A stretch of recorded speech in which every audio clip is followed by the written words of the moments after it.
She framed me. The 3 words were barely louder than the hum of the garage lights, but they stopped Kang Jun-ho colder than any accusation shouted across a room. It was 11:47 on a rainy Thursday night when the 39-year-old Korean Mafia boss drove into the underground garage of his Chicago mansion and noticed someone sitting alone near the service entrance. Grace Williams was still wearing her gray housekeeping uniform. Her purse rested beside her feet. A white envelope lay across her lap, held between trembling hands. Jun-ho switched off the engine but did not immediately move. Grace had worked in his home for nearly 4 years. He had seen her handle broken pipes, demanding guests, impossible schedules, and household emergencies without losing her composure. He had never seen her cry. Tonight, tears shone against her dark brown cheeks beneath the harsh fluorescent light. Grace noticed him and quickly wiped her face. "I am sorry, Mr. Kong. I was just leaving." She reached for her purse. "Grace." Something in his voice stopped her. Jun-ho stepped closer, rainwater still shining across the shoulders of his black coat. His eyes moved from her face to the envelope. One word was visible across the top. "Termination." "What happened?" "It is nothing you need to deal with tonight. You have worked here 4 years." His voice remained quiet. "You do not sit in my garage crying over nothing." Grace looked away. Beyond the garage door, rain whispered against the pavement. Jun-ho reached for the envelope only after she offered it. The document inside stated that Grace had been dismissed for misconduct involving missing personal property. His expression did not change until he reached the signature at the bottom. Vanessa Whitmore, his fiancée, the woman he was supposed to marry in 6 weeks. Vanessa signed this. Grace nodded. "She had the authority while you were downtown." Jun-ho read the page again. Missing property. Grace's jaw tightened. "A diamond bracelet.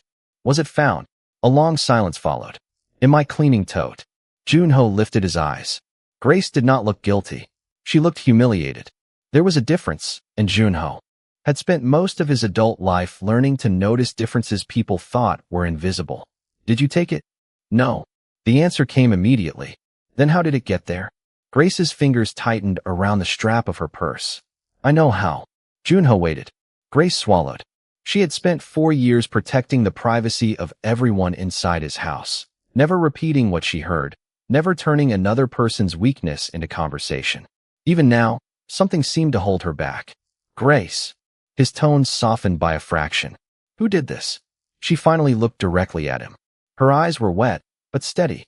"She framed me." Jun-ho became completely still. He did not demand another answer.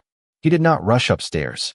He simply looked down at Vanessa's signature, then back at the woman who had never once asked him to believe her over anyone else. Somewhere above them, the mansion glowed with preparations for a wedding. In the garage below, 3 quiet words had just changed the question Jun-ho thought he understood. 3 weeks earlier, Grace Williams had moved through the mansion the way she always did, quietly, carefully, and without expecting anyone to notice how much of the house depended on her. For nearly 4 years, she had arrived before 8 each morning through the service entrance, tied on her gray apron, checked the household schedule, and made certain every room was ready before Kang Jun-ho needed it. She knew his coffee was black and never reheated. She knew he disliked fresh flowers in his study because the scent distracted him. She knew which curtains had to remain open during winter mornings and which floorboard outside the library creaked beneath even the lightest step. Jun-ho rarely gave instructions twice because Grace rarely needed them twice. That was the foundation of their relationship. Not friendship, not familiarity. Trust expressed through routine. Grace respected the distance, and Jun-ho respected her reliability. Then Vanessa Whitmore moved into the mansion. She arrived with 14 garment bags, 6 boxes of wedding samples, 2 assistants, and the effortless confidence of someone accustomed to entering a room and having it rearranged around her. In front of Jun-ho, Vanessa was gracious. She thanked Grace for coffee. She complimented the house. She spoke warmly about how excited she was to make the mansion feel more welcoming after the wedding. Jun-ho seemed pleased. Grace wanted to believe her. The first change was small enough to dismiss. "Maid." Vanessa called one afternoon from the sitting room. Grace stopped in the doorway. "My name is Grace, ma'am." Vanessa glanced up from her phone. "Of course." She smiled. "Grace." 2 hours later, she called her maid again. Grace said nothing. Then came the unnecessary waiting. Vanessa would ask for tea and leave Grace standing beside the table while she finished a telephone conversation. She would move decorative objects, then complain that housekeeping had placed them incorrectly. Once, she left an expensive silk scarf on the terrace overnight and blamed Grace when morning moisture damaged it.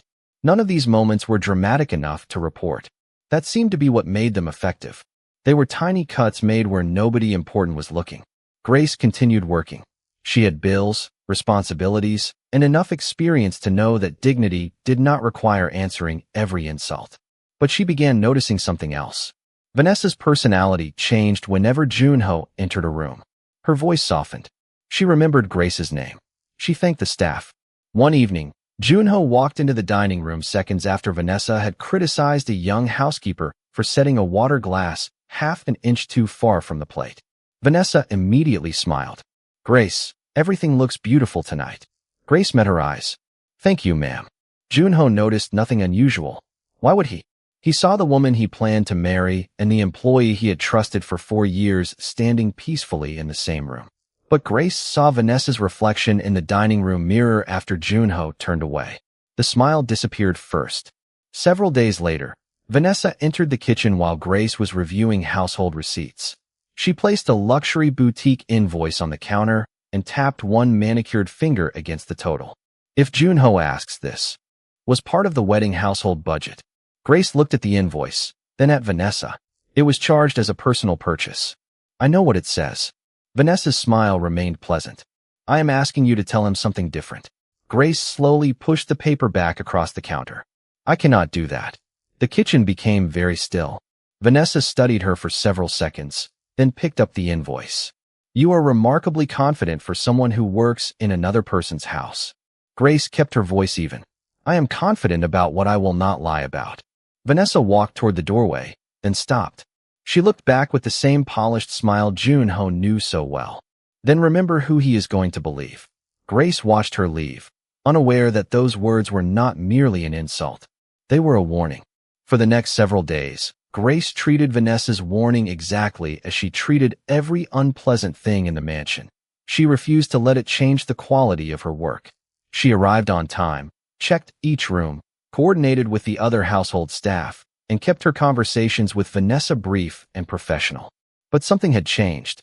Vanessa began watching her. Not openly. Never when Junho was nearby. Grace would enter a room and find Vanessa's eyes following her hands as she arranged flowers or collected empty glasses. Small complaints began appearing in the household log. A guest towel had supposedly been folded incorrectly. A delivery had arrived 10 minutes late. A bedroom window had been left open, although Grace knew she had closed it herself. Each complaint was insignificant, but together they created a record. Grace understood that before she understood why. One Tuesday morning, Michael Turner, the head of household security, found her checking the service schedule twice. "Everything all right?" he asked. Grace gave him a tired smile. "Just making sure nobody can say I missed something." Michael studied her for a moment. "You never miss anything. That does not mean somebody cannot say I did." Before he could ask what she meant, Vanessa entered the hallway. Her expression brightened immediately. "Grace, there you are. Would you bring my jewelry case upstairs?" Grace looked toward the velvet case resting on a side table. Of course. She carried it to Vanessa's bedroom, placed it exactly where instructed, and left the room without touching anything else. That evening, Vanessa wore a diamond bracelet to dinner. Grace noticed it only because Vanessa extended her wrist toward Junho beneath the chandelier. "Do you remember this?" Vanessa asked. Junho glanced at it. "Your grandmother's." "You remembered." Vanessa smiled. Grace continued pouring water. The bracelet flashed once beneath the light. 2 days later, the mansion changed before breakfast. Vanessa came downstairs asking whether anyone had seen the bracelet. Within 20 minutes, the question became an accusation without anyone saying Grace's name. Staff members checked countertops, drawers, laundry baskets, and the upstairs sitting room. Grace searched too. Then one of Vanessa's assistants entered the utility room where Grace kept her cleaning supplies. "What is this?" she called. Grace turned. The assistant was holding the diamond bracelet above Grace's open cleaning tote. The room went silent. Grace stared at it. That was not there. Vanessa appeared in the doorway moments later, wearing an expression of wounded disbelief. Grace. I did not take that. Vanessa looked toward the other staff. It was in your bag. Someone put it there. Who? Grace had no answer she could prove. Junho was downtown in meetings and had asked not to be disturbed unless something urgent affected the household. Vanessa calmly instructed the office manager to prepare termination paperwork. Grace did not argue. She would not beg people to believe something she knew was true. When the papers were placed before her, she signed only to confirm receipt. Beside the signature line, she wrote clearly, "I deny the accusation." By 11:30 that night, most of the mansion had gone quiet. Grace carried her purse into the garage, placed the termination envelope on her lap, and sat down because her hands were shaking too badly to hold her car keys. For 4 years, she had protected that house as though trust mattered. Now her entire reputation had been reduced to one bracelet in the wrong bag. She lowered her face into her hands. Minutes later, headlights swept across the concrete wall behind her. The headlights disappeared as Junho's car rolled to a stop, bringing the story back to the moment Grace had tried hardest to avoid. She quickly wiped her face, but 4 years of quiet professionalism could not hide what humiliation had done to her that night. Junho stepped from the car, saw the termination envelope, read Vanessa's signature, and listened until Grace finally gave him the 3 words she had been afraid to say. She framed me. This time, Junho did not look at the paperwork. He looked at Grace. Why would Vanessa do that? Grace hesitated. Because I refused to lie for her. His expression remained unreadable. About what? A personal purchase she wanted listed as part of the wedding household budget. She asked me to tell you something that was not true. Last week, rain tapped softly against the garage door. Junho remembered Vanessa mentioning that wedding expenses had become complicated, but he had never examined the details. He had trusted her, just as he had trusted Grace. Now those 2 forms of trust stood in direct conflict beneath fluorescent lights. Did anyone hear that conversation? He asked. No. Was it recorded? Not that I know of. Do you have a message from her? Grace shook her head. Junho's gaze sharpened. Then can you prove she framed you? Grace could have exaggerated. She could have claimed certainty about something she could not demonstrate. Instead, she answered with the same honesty that had just cost her job. No. The words settled between them. Junho looked toward the mansion above. 6 weeks from now, hundreds of guests were supposed to watch him marry Vanessa. Invitations had been sent. Arrangements had been made. Yet the woman sitting before him had worked under his roof for nearly 4 years without a single accusation against her name. He was not prepared to condemn Vanessa because Grace was crying. He was equally unwilling to condemn Grace because a bracelet had appeared inside a bag. Tell me everything, he said. Grace described the complaints that had begun after she refused Vanessa's request. The towel, the delivery, the open window, the jewelry case she had been instructed to carry upstairs. She described seeing the bracelet at dinner 2 nights before it disappeared. She told him exactly who had been present when it was found. Junho interrupted only when details mattered. Who entered the utility room first? Vanessa's assistant. Was your tote closed? Grace thought carefully. I left it zipped when I went upstairs that morning. And when the bracelet was found, it was open. Junho became still. Who had access to that hallway? Household staff. Security. Vanessa and her assistants. He nodded once. Go home, Grace. Her face changed. Mr. Kong, I understand. No. You do not. His voice remained calm. I am not confirming your termination. Grace stared at him. Then what are you saying? Junho folded the papers and returned them to the envelope. I am saying I will not decide who is telling the truth until I know what happened. For the first time that night, some of the tension left Grace's shoulders. Junho took out his phone and called Michael Turner. Michael answered after the second ring. I need the household access records from the last 72 hours, Junho said. Service wing, utility room, upstairs hallways. Preserve everything exactly as it is. He ended the call and looked at Grace. Do not contact Vanessa tonight. I was not planning to. Good. Grace picked up her purse. Before she reached her car, she stopped. Mr. Kong. Junho looked at her. If I am wrong, I will accept that. But if I am right, the bracelet is not the most important thing you need to find. Junho's eyes narrowed slightly. What is? Grace looked toward the mansion where Vanessa was sleeping beneath the same roof he had intended to share with her for the rest of his life. How long she has been counting on you not looking? Grace drove away at 12:16, leaving Junho alone beneath the fluorescent garage lights with one question he could no longer ignore. How much had happened inside his own house while he was looking somewhere else? He did not go upstairs to confront Vanessa. Instead, he entered his study, removed his coat, and waited for Michael Turner. At 12:43, Michael arrived carrying a tablet and the household access report. "I preserved the records before anyone could change them," he said. Junho nodded toward the desk. "Start with Thursday morning." Michael opened the security log. The mansion used electronic access cards in private service areas so household management could track deliveries and staff movement. Grace's card had opened the utility room at 7:58 that morning. She left 9 minutes later. After that, her card did not register there again until the bracelet was discovered. Who entered between those times? Junho asked. Michael scrolled. Housekeeping staff. A maintenance employee. Then he stopped. Vanessa's private access card opened the service wing at 9:26. Junho looked up. Vanessa had told the office manager she had spent the entire morning upstairs with her wedding planner. Does her card normally open that area? It can. You authorized full household access when she moved in. Junho remembered signing the request without thinking twice. Show me the hallway footage. Michael pulled up the archived recording. There was no camera inside the utility room because Junho had always considered employee workspaces deserving of basic privacy. But the hallway outside was covered. At 9:25, Vanessa's assistant appeared carrying nothing. She disappeared beyond the camera for less than 2 minutes. When she returned, Grace's familiar black cleaning tote was in her hand. Junho leaned closer. The assistant walked toward the linen closet, moved beyond another camera angle, then returned several minutes later and carried the tote back. Can we see what she did with it? No. Michael shook his head. Not from this angle. Then we do not assume. Junho's voice was flat. We verify. They continued. The bracelet had been reported missing at 10:12. Vanessa's assistant had entered the utility room 47 minutes earlier. At 10:31, that same assistant was the person who suggested searching staff belongings. Junho said nothing. For a long moment. Check the jewelry case, he finally said. Michael opened another record. The upstairs hallway camera showed Grace carrying Vanessa's velvet jewelry case 2 days earlier exactly as Grace had described.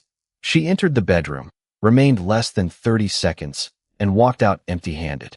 Later that evening, Vanessa appeared on camera wearing the bracelet downstairs. Grace could not have taken it from the case because the bracelet had still been on Vanessa's wrist hours afterward. Another piece fell into place. Michael looked toward Junho. That clears Grace of the timeline they implied. It clears one accusation, Junho replied. Keep going. They checked the household complaints.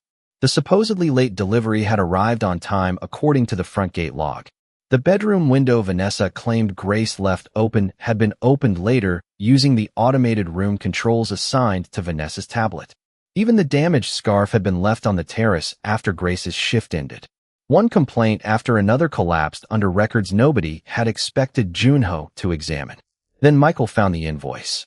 The luxury boutique purchase Grace had mentioned had first been coded as personal. The next morning, someone using Vanessa's household account requested that it be moved into wedding expenses. The request had been rejected because Grace had refused to approve the change. Junho stared at the screen. Grace had not been imagining a pattern. She had been standing inside one. At 2:11 in the morning, Michael closed the final file. Do you want me to wake Vanessa? Junho looked toward the dark windows of the mansion. No. What do you want to do? Junho picked up the termination envelope and placed it carefully beside the access report. His expression was calm, but something fundamental had changed behind his eyes. Nothing yet. Michael waited. Junho looked at the engagement photograph on his desk, then turned it face down. Tomorrow night, she is hosting dinner for the wedding planner and her family. He paused. Let her believe everything is exactly as she left it. By 7:30 the next evening, the dining room looked exactly the way Vanessa wanted it. Ivory candles burned beneath the crystal chandelier. White roses filled low silver vases. Place cards marked seats for her parents, the wedding planner, and 2 relatives who had flown into Chicago that afternoon. Vanessa moved through the room in an elegant navy dress, adjusting details that needed no adjustment. To anyone watching, she was a bride 6 weeks away from the perfect wedding. Junho entered precisely at 7:45. His black suit was immaculate, his expression composed. Vanessa smiled and crossed toward him. You are finally home. I thought your meetings would never end. They ended. He kissed her cheek politely, then looked around the table. Nothing in his manner suggested he had spent half the previous night reviewing access logs, invoices, and security footage. Vanessa relaxed. That was what he needed her to do. Dinner began with easy conversation. Her father discussed travel arrangements. Her mother worried about flowers. The wedding planner reviewed the reception schedule, while Vanessa described the honeymoon suite she wanted upgraded. Junho listened more than he spoke. For years, people had mistaken his silence for agreement. Tonight, Vanessa made the same mistake. I have been thinking about the house after the wedding, she said as the main course arrived. There are several changes we should make. Junho set down his water glass. What kind of changes? Staff, mostly. Vanessa smiled toward her mother. This house has been run the same way for years. It needs a higher standard. Her mother nodded approvingly. Fresh start. Vanessa continued. I already handled the most obvious problem yesterday. Junho's gaze remained on her. Grace. Vanessa gave a small sigh, as if disappointed by the necessity of mentioning her. I hated doing it, but after what happened, keeping her would send the wrong message. What message? That people can forget their place without consequences. The wedding planner suddenly became very interested in her plate. Junho waited a beat. How long did Grace work here? Vanessa blinked. I do not know. A year. 4. The room quieted slightly. Vanessa reached for her wine glass, but stopped before touching it. Well, however long it was, that does not change what she did. What did she do? She stole my bracelet. Did you see her take it? Vanessa frowned. It was found in her bag. That was not my question. Her father shifted in his chair. Vanessa's smile tightened. No, I did not personally see her take it. Junho nodded once. Did you enter the service wing yesterday morning? No. The answer came quickly. Too quickly. I was upstairs with the wedding planner all morning. Across the table, the wedding planner looked up. Junho noticed. Vanessa noticed too. Most of the morning, she corrected. Junho remained calm. Your access card opened the service wing at 9:26. Vanessa's face changed by a fraction. My assistant may have had it. She did. Silence settled over the table. Junho continued, his voice almost conversational. Your assistant carried Grace's cleaning tote out of the utility room 47 minutes before you reported the bracelet missing. Vanessa stared at him. What are you suggesting? Nothing. Junho folded his napkin beside his plate. I am telling you what the records show. Vanessa's mother looked between them. Surely this can wait. I thought so too, Junho said. Until I checked the other complaints. Vanessa went still. He mentioned the delivery that had arrived on time. The window opened through Vanessa's own room controls, and the personal boutique purchase someone had attempted to move into the wedding budget after Grace refused to approve it. With every fact, the polished certainty in Vanessa's face weakened. You investigated me, she whispered. Junho looked at the woman he had planned to marry and realized the question itself told him more than any security record had. She was not asking whether Grace was innocent. She was asking why he had looked. Then Vanessa exhaled and glanced toward the household staff near the doorway. This is exactly why we need new people here. After the wedding, I want employees who understand their place. Junho's eyes moved toward the empty space where Grace usually stood during formal dinners. For years in his home, and Vanessa had reduced her to a place. He looked back at his fiancée. The investigation had shown him what happened to the bracelet. That sentence showed him who he was about to marry. His hand moved slowly toward the engagement ring on Vanessa's finger, but he stopped before touching it. Take off the ring, he said quietly. The room went completely silent. Vanessa did not move. For several seconds, the only sound in the dining room was the faint crackle of candle flames beneath the chandelier. Her mother stared at Junho. Her father slowly lowered his fork. The wedding planner sat perfectly still. Vanessa finally looked down at the diamond on her hand, then back at the man across from her. You cannot be serious. Junho's expression remained calm. I am. Because of a maid? The words came out sharper than she intended. Junho watched her carefully. No. Vanessa leaned forward. Then what is this? You are ending our engagement because an employee made an accusation she cannot even prove. Grace told me she could not prove it. That answer caught Vanessa off guard. She admitted that? Immediately. Junho folded his hands on the table. She gave me facts. I checked them myself. Vanessa glanced toward her parents, as if expecting someone to interrupt. Nobody did. You are choosing her word over mine. I did not choose anyone's word. His voice stayed measured. I chose evidence. The sentence seemed to shrink the room. Vanessa looked toward the doorway. My assistant handled that tote. Talk to her. I intend to. Then you do not know I had anything to do with it. I know your access card opened the service wing. I know your assistant removed Grace's tote before the bracelet was reported missing. I know complaints against Grace began after she refused to misrepresent your personal purchase. I know several of those complaints contradict the household records. He paused. And I know you just lied to me about where you were yesterday morning. Vanessa's face lost its polished calm. I forgot. Perhaps. Junho did not raise his voice. But I have spent this entire dinner listening to you talk about Grace, as though her 4 years in this house mean less than your inconvenience. Vanessa's mother finally spoke. Junho, weddings are stressful. People make mistakes. He turned toward her politely.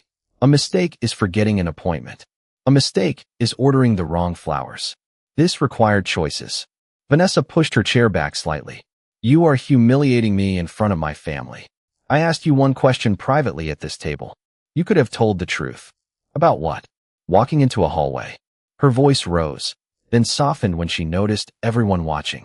Junho, think about what you were doing. 6 weeks from now, we are supposed to be married. He looked at the white roses, the place cards, the folders filled with reception plans. For months, he had treated those details as proof that a future was being built. Now they looked like decoration around something he had failed to examine closely enough. That is exactly what I am thinking about. Vanessa stared at him. Junho nodded toward her hand. The ring. Her fingers curled instinctively. No. The answer was quiet, almost disbelieving. Junho waited. He would not reach across the table and take it from her. The decision had to be unmistakable without becoming cruel. Vanessa looked around the room and found no rescue in anyone's expression. Slowly, she removed the engagement ring. The diamond caught the candlelight once before she placed it on the white tablecloth between them. Junho looked at it, but did not touch it. There will be no wedding. Vanessa's eyes filled with anger and disbelief. Grace did this. Junho's gaze lifted immediately. No. The room became silent again. Grace did not end this engagement. He looked at the woman he had nearly married. You did. The ring remained on the white tablecloth after Vanessa left the dining room.